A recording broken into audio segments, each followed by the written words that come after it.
cave community is always dark and so lacks green plants. Bacteria and fungi are the only plants. Cave animals feed outside the cave, eat things brought into the cave, or prey on other cave dwellers. Cave organisms are related to those above ground, but are adapted to life in darkness.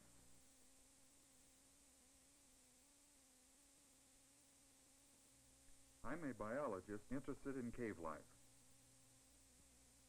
These are some of the specimens that we collected from a cave on a recent field trip.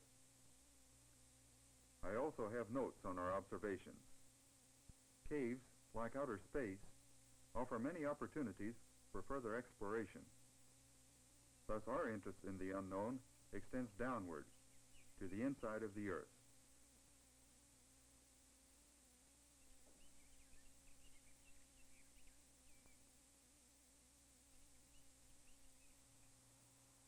A cave is of particular interest to the biologist because it represents a very unusual and relatively unchanging physical environment.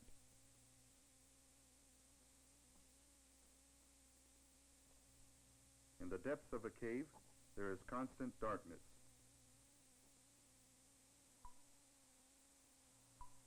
The cave's level of humidity is usually close to that of saturation. The temperature of the environment year-round is approximately 55 degrees. It varies little due to the insulating effect of the rock. There are no green plants here. Plant life in a cave's total darkness is restricted to a few kinds of fungi and bacteria whose activity produces no new food energy.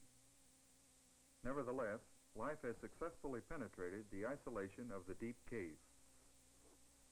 In many places and at many times, a variety of living things entered cave habitats. Some perished, others found them suitable for survival. One result of continued isolation has been the development of new subspecies and species. This is known as speciation. Species peculiar to different cave systems are evolving, like this eyeless cave beetle. Here is the preserved specimen of that eyeless cave beetle. For comparison, we also have a surface ground beetle to which it is closely related.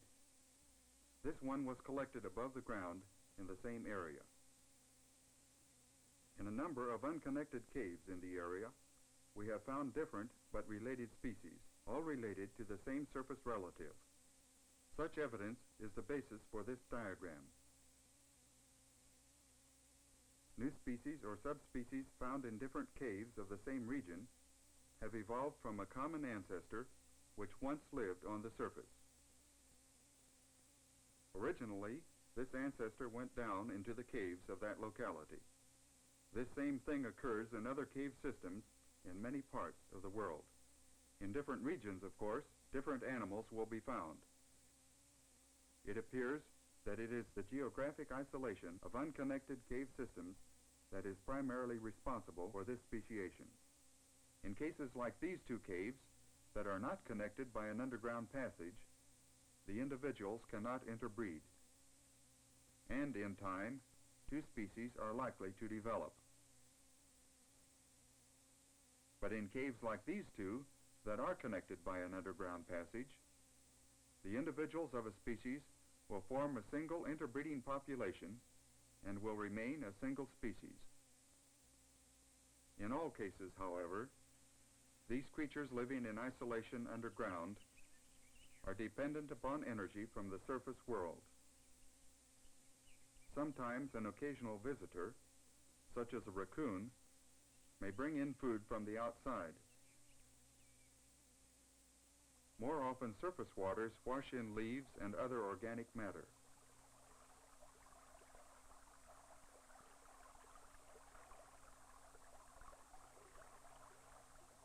The amount of water in a cave varies with the rainfall and is the most significant physical variable in the environment. There are some animals, such as the bats, that live below the ground only part of the time. They must return periodically to the surface where they feed on insects.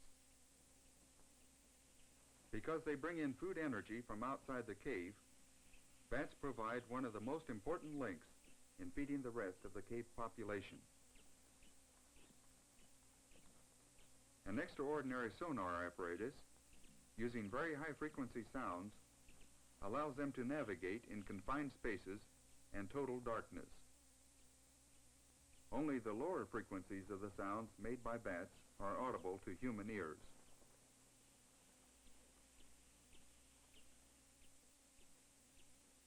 Bat excrement, called guano, is deposited in large quantities on the floors of many caves. In these caves, guano is one of the basic sources of food energy for those animals living entirely underground.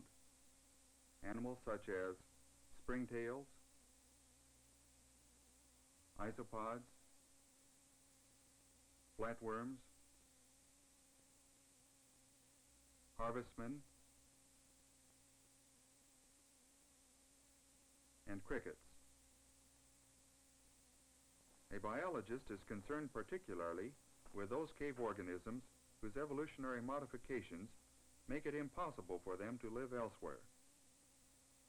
Chief among these modifications are loss of pigment and loss of functional eyes. Some species of blind cave fish have very sensitive papillae on their heads and jaws, which apparently detect vibrations in the water.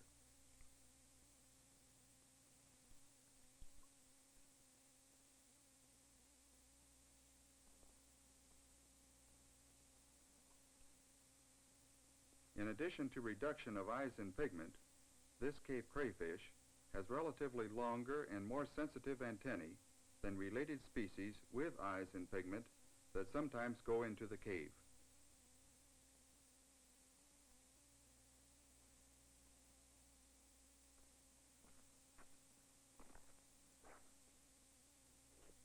This species of cave salamander has rudimentary eyes. This suggests that it has become only partly adapted to cave life. Ultimately, it will probably become completely blind.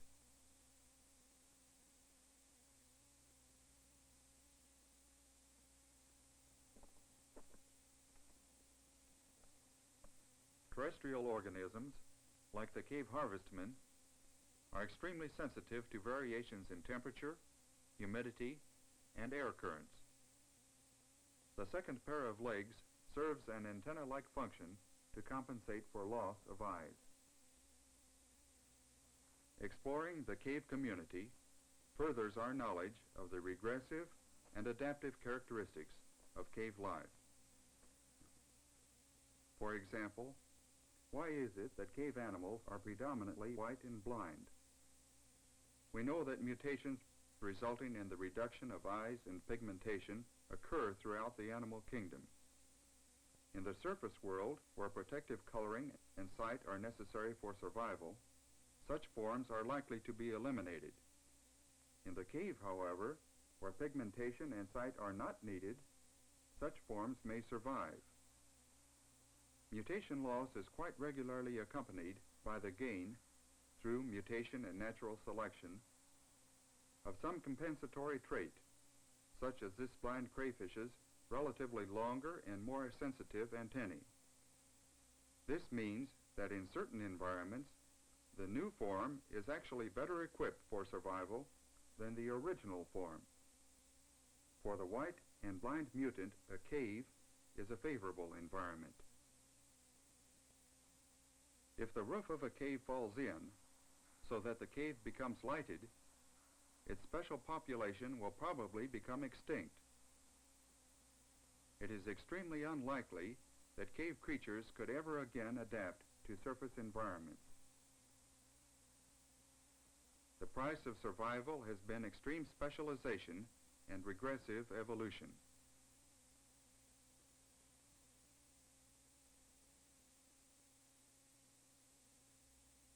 Thus, the study of cave life provides special clues to the central questions of adaptation and evolution. Another important part of the study of cave life concerns its food web. As in every other community, plants and animals of a cave are related to one another in a food web. The ultimate source of energy is the sun.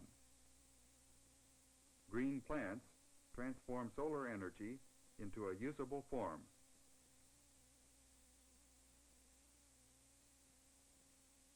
Bats, crickets, and certain other cave inhabitants leave the cave for food. Their droppings within the cave are subsequently eaten by some other cave organisms. Those that eat debris, the detritus feeders as they are called, are in turn eaten by predators. The cycle is further enlarged by the presence of debris carried into the cave by streams. Dead animals from within the environment or visitors from outside also contribute to the food web.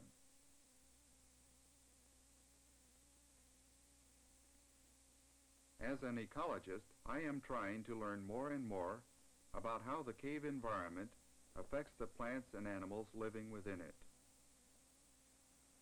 Research into this unusual biome provides data for understanding some of the mechanisms of the evolution of species.